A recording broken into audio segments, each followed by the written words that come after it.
It's been 2 years since President Bola Ahmed Tinubu assumed office, promising to build on the achievements of previous administrations and ignite a new era of economic growth. One of the pillars of his agenda was infrastructure development, including roads, rail, housing, and energy. But has it delivered 2 years down the line? Femi Oladehin, senior partner at Argentil Capital, joins me to shed more light on this. Let me first welcome you. Thank you so much for joining me today. Hi, Perpetua. Always a pleasure on your show, you know. And it's always a pleasure to have you. But before now, let's get to watch this particular report by my colleague. And of course, after that, we'll start a conversation. On May 29, 2023, Nigeria's President Bola Tinubu assumed office, inheriting a nation burdened with thousands of unfinished infrastructural projects. 2 years after, the administration reports progress, but how much of it is felt on the ground? According to Works Minister David Umahi, the Tinubu administration inherited 2,604 major road projects valued at 13 trillion naira, with 1 trillion naira owed to contractors for completed works. The backlog has affected national spending, increasing recurrent allocations for previously budgeted projects. When we did rule of the term at that time and projected by the reason of removal of fuel subsidy and floating of the naira, the project then came to about 17 to 18 trillion. And today, projecting that is about 20 trillion. But by the ingenuity of Mr. President, fate directed that we should prioritize these inherited projects along the geopolitical zone and along the national economic corridors. And we came up with a total of 440 projects. We should be worried because a lot of successive administrations have, embarked on what many have called white elephant projects. And that's why you embark on a project of, say, 10 trillion, whereas you have an envelope budgeting system that may likely, for the life of the administration of 4 years, you might not even be able to allocate 2 trillion to that project. That's why some people call it white elephant projects. I think the existing procurement law needs to be reviewed. If I have my way to say, I will make further recommendations. It may sound drastic, but I think it could work. If you don't have the full fund to pay for a job, don't award it. I don't understand why Minister A will come and award his jobs he likes and pay the 15% and further payment. And when he leaves, the next man that comes, he says, okay, it was given by Minister A, I'm not touching it, I'm not paying it, they will abandon. The administration has also flagged off 4 legacy road projects, namely the Lagos-Calabar Coastal Highway, the Sokoto-Badagry Superhighway, the Calabar-Abuja Superhighway, and the Akwanga-Benue-Lokoja Superhighway. The 700-kilometer Lagos-Calabar Coastal Highway, which programmed in March 2024, has generated mixed reaction. If I'm the president, will I engage in that services? Hell no, I will not. Not a possibility for me if I'm a president.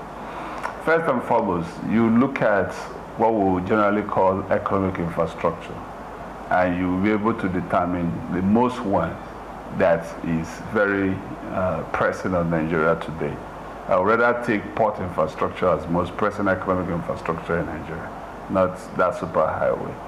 Many people review that the amount of resources on that road could perhaps help to complete some major federal roads that interconnect in a more strategic sense. And maybe when you're done with those, then you do this other big infrastructure that has maybe long-term economic value. But in the short to medium term, you deal with those infrastructural projects that make quick return to GDP growth, and of course help with income and multidimensional poverty in rural communities. In addition, 260 palliative projects worth 208 billion naira have been executed, ranging from road resurfacing to emergency bridge repairs. But concerns remain over the country's poor maintenance culture.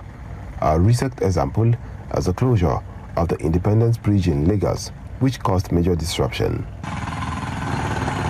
Meanwhile, senators from the southeast have kicked against the apparent exclusion of the region from key federal development projects. The latest being the irrigation project under the 2025 Appropriation Act.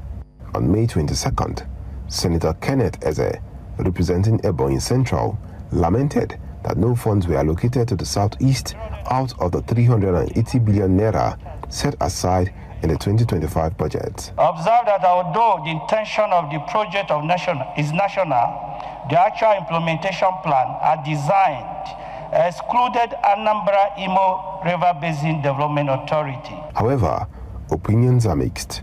While some welcome the interventions, others question the speed, scope, and sustainability of the projects. Concerns persist over road quality, congestions, and delayed timelines. President Tinubu's second year shows strides in infrastructure, but beyond the numbers, the real challenge is completing this project and avoiding yet another pile of abandoned works. In Abuja for News Central, I am Joshua Imarayi. Well, thank you so much, Joshua, for that. A beautiful one. Femi Oladehin, senior partner, Argentil Capital Partners, is still right here with me. Thank you so much for staying with me. Always a pleasure. All right. First, I would like to ask you what you make of that report, the submissions of the respondents. But I'm particularly interested in the economic infrastructure man who said he would have gone for port infrastructure rather than the Lagos-Calabar Coastal Highway. Maybe we start from what you make of that particular submission, and then you tell us what you think generally. So I found his comments quite interesting. You know, when you look at where Nigeria is on its development charter, on its development path, there are certain infrastructure that we consider extremely important. Some of those are the rail infrastructure to be able to move goods across the country without damaging the roads. We also talk about road infrastructure because if you look at the percentage of paved roads relative to this landmass that we have, extremely insufficient. But I do agree that the port infrastructure is also fundamentally important to the country in two phases. First is we're an extremely import-dependent country, which is something we're trying to change.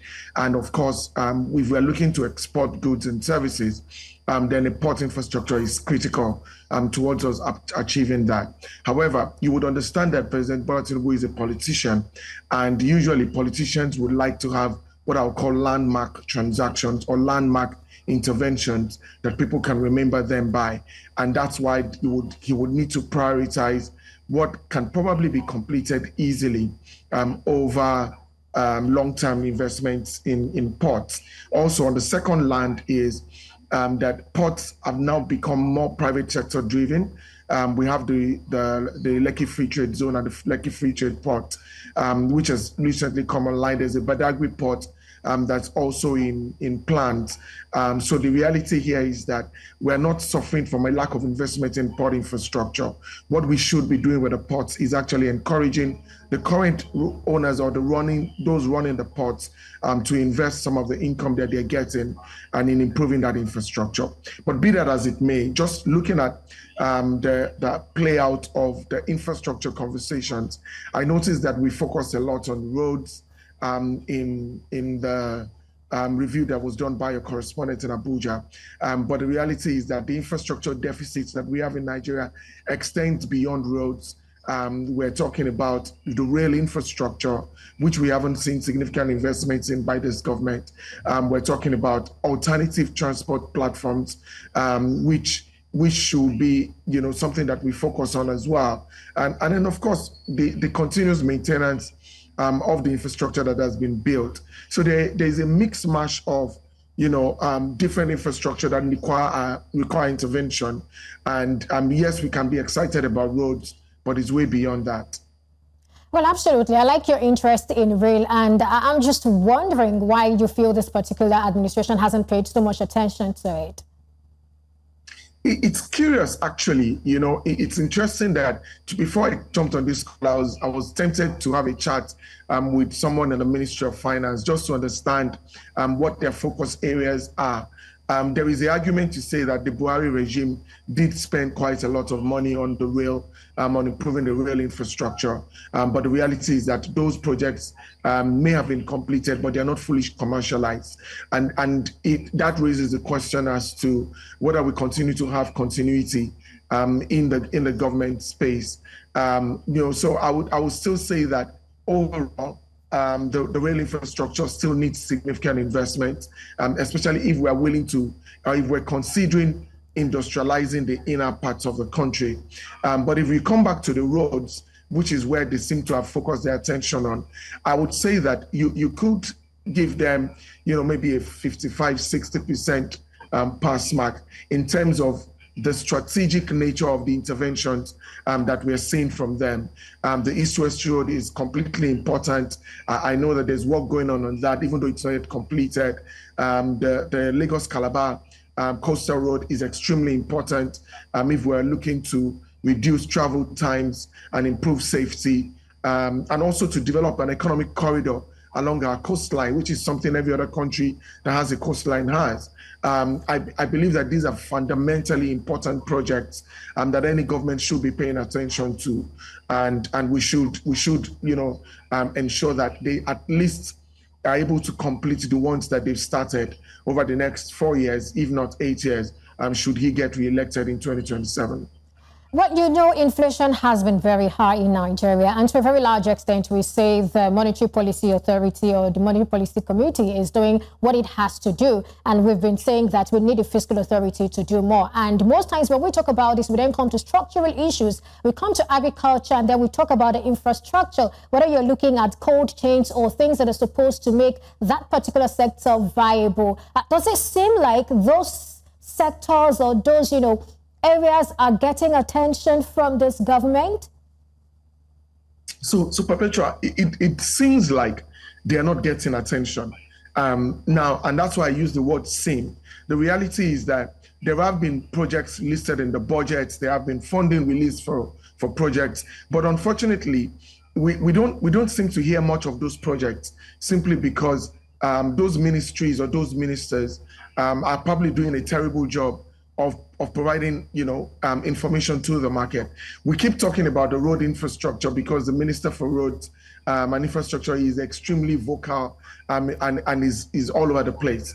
But the reality is that data still suggests that we're still lacking significantly in agri infrastructure, especially in the value chain space, cold chain storage, effective, efficient transportation, and ensuring that we don't lose most of our harvests. And that continues to be a problem. Of course, that the security challenges when it comes to agriculture are still a big deal. Farmers have been displaced from their farms all across the Middle Belt, and which is the most prolific food production zone of the country.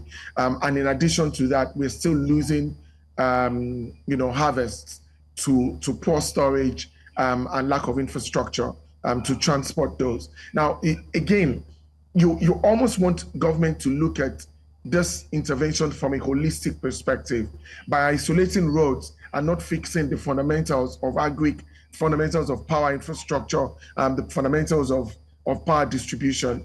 You're playing a losing game. Yeah, we have great roads, but we can't store the products that we're producing in the hinterlands, and we can't transport them. How does that solve our food security problem?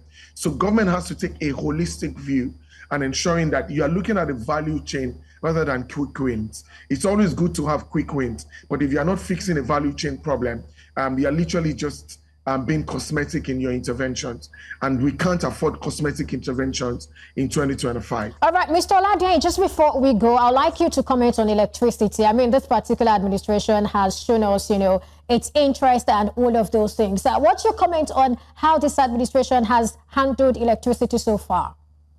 So Perpetua, we're going to look at it from the end game. Am I getting more power today than I got 2 years ago? The answer will be direct no. So whatever investment the government is making, it's not getting to the consumer, to the end user.